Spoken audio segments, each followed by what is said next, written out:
If you've ever wondered what an emotional connection looks like, today's episode is for you because we are diving into an awesome show, reality TV show called Love is Blind. The new season is out and it's so good. I can't tell you enough how some of the people on the show really put their heart on their sleeve. They are so open and vulnerable. And that is really what I'm so all about. We live in a world where it's like we have to lead with the physical. I did that for years. And I can tell you that it will take you nowhere. Like it really will. And so this show, you're going to see, I'm going to talk about it right now. Some people on the show that I really want you to, if you've seen it already, I want you to watch it again with what I'm saying in mind, okay?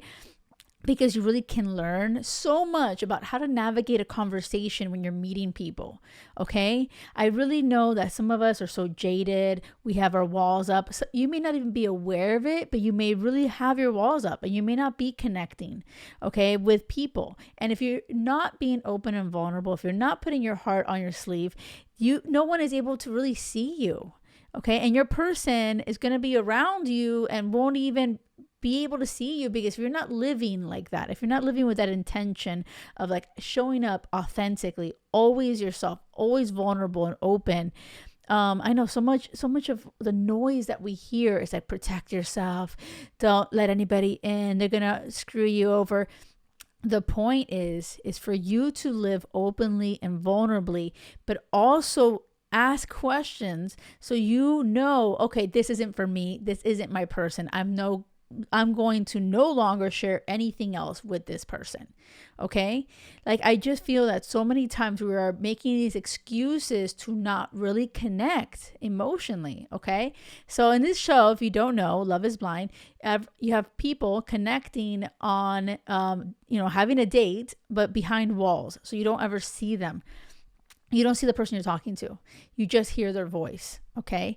And it is just a great concept. I love it because you get to really go in. Everyone's like with notebooks and you take notes down of like, and you ask real questions and you kind of dive into real things right away. And I want to talk to you about some really great examples so you can watch and really, really pay attention to how they're talking and how they're sharing and really connecting. Okay. So like one of the things that I feel that a lot of you will benefit from is Jackie. Of course, her name is Jackie. She says, oh my gosh, she connects with Marshall and she's like, oh my God, I would never have swiped on him. Like I would have been like, bye-bye. Oh, she didn't say bye-bye, but that's my term. But she was just very like, no, like he's totally not my type. My type is tall, athletic, and that kind of guy. And he's super not any of that. And he is just an amazing man. And she's crazy about him. And so he's crazy about her. And I just love that she just owns it. She's like, yeah, this is something that would never have happened if I didn't come on the show. Okay. So this is where you can learn from this and be like, okay, when you're out there in the world and you're looking at people and you're smiling at people, who are you smiling at? Are you smiling at your type? Are they going against what you normally like? Okay, just challenge yourself. Okay, this is something that I really do with the women I work with. Okay, it's that you have to I challenge them. I tell them, send me the pictures of the guys that you're swiping on. Send me the chats, this and that, because when you're in it, you don't even realize that, oh my God, I've been only reacting to my type. I'm already subconsciously like wired a certain way. You know what I mean? So I love this experiment, Love is Blind, because it really challenges you to get out of your comfort zone and talk to a whole bunch of people who do not look like who you normally would look like, right? Or who you would hang out with and hook up with. So Jackie and Marshall are amazing. Something else that I love too is that Jackie has a total breakdown. Like all of us have breakdowns. Like all of us have stress. And the way that he shows up for her, like it is so beautiful. Like seriously gave me like chills. Like it really pulled on my heartstrings because he just showed up for her. He wasn't trying to fix anything. He was just there listening. That's something else that I noticed with these people on the show, and especially the men. Like they're so emotionally mature, emotionally available. They're putting their heart on their sleeve. Speaking of that, the other one, oh my gosh, who I love is Brett. Brett is just awesome example of someone that is secure in who he is and what he really wants. So much we are just like on autopilot, and we're not really clear on, okay, this is who I am. This is what what I deserve, my worth, and this is what I want. And the way that he navigates all the conversations, he knows exactly who he is. He knows his story. He owns it. He's so open about it. He shared with Tiffany like super vulnerable story about how he lost his brother. And it was such a beautiful story, like heartbreaking story. And you got to hear it. I don't want to spoil all of the things, right? But I just feel like the way that he shared these intimate, really personal things, I feel like so many of us are like, oh my God, how can he tell her that already? It's like, no, like that's how you are able to really emotionally connect. Okay. And the way that Tiffany responds to him, they just really see each other. And I absolutely, like, I know I can go on for this forever, but don't worry, it won't. But listen to me. Something that he says that it's so beautiful. And I even like recorded it. I'm going to put it on Instagram. If you don't follow me there, make sure you do. It's the Jackie Lore. So I'm going to like post a snippet of what he actually says. But basically it's saying like, when I was listening to you, he's like, I knew that you were just this energy. He's like, I could feel your energy, and it was so beautiful. Like I knew that whoever is around you is going to be happier because of you. And I just knew you had a beautiful smile. Like I don't know what you look like, but I just knew from your energy that I got from through the conversations through a freaking wall. He was like, I just knew. And they are both so in love. Like it's beyond, it's just the sweetest thing. And it's because they are so authentic. I like that. I think she's 36 and he's 35. And I just feel like, not always age, you have experience and blah, blah, age equals maturity. But I do feel like they've gone through a lot of relationships and all the things, and they really didn't want to waste any time. So like that's one of the things that Love is Blind, which I really like. They all go with the intention of, I want something real. I want something lasting. I want to get married. Like it's like, all right. So that's the whole idea. It's like you date through the wall. And then by the end of the 10 days, after you've dated like however many people, like 20, 30 people, I don't know, you decide on the one person you connected with the most. If you did, there's no pressure. You don't have to. There's a lot of people that leave with nobody. But if you did, then you propose. Either you or, the woman could or the man can, right? So Brett and Tiffany like totally put it all out there. And the way that they speak, the way that they connect, the way they see each other. And it's not just like physical bullshit. That's what I love. It's like the real emotional connection. Okay. So the other one you have to know. It's because I know a lot of you want kids. And so Chelsea, she's 30 years old. She wants kids. And I love what she says. She's like, you know what? I haven't found my person, and I'm not going to settle. And I'm not going to just settle for anybody just to have kids.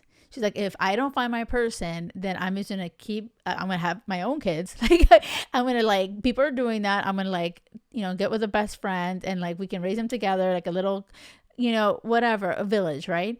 And I just love that. Like, she's a really secure woman. She's like, has this secure attachment style too, because she ends up, okay, cover your ears for this if you don't want like a spoiler.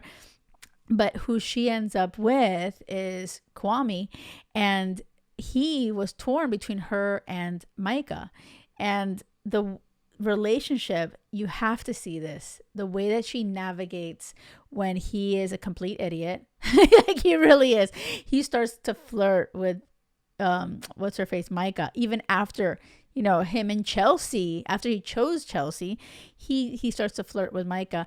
But the way that Chelsea navigates that whole conversation, it is something that I feel like so many people will benefit from seeing. She didn't just react. It was like, oh my gosh. Like, I know all of us have done that. I've done that. Everyone has. I get it. But when you get to a point of like, okay, the way that she communicated to him was like, I'm not tolerating this. Like, this is disrespectful for you to be talking to her in front of me and the way that you were talking to her for so long.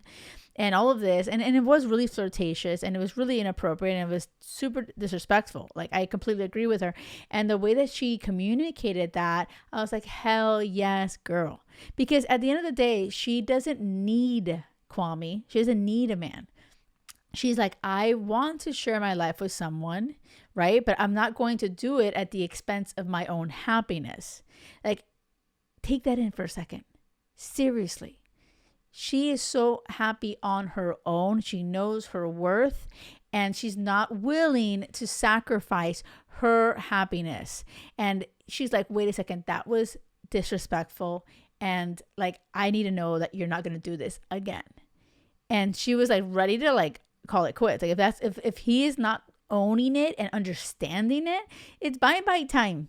Yeah, like if Chelsea was like, she would have been like bye 100%. And guess what Kwame did? You teach someone how to love you, okay? And what did he do? He was like, oh shit, I'm so sorry. He like owned it. He's like, I didn't prioritize you, and I am so sorry, and like that will never happen again. And he really, the way that he responded, I was just so happy to see like an amazing example of like, yeah, not everything's rainbows and butterflies, but the way that you navigate that conversation is so important.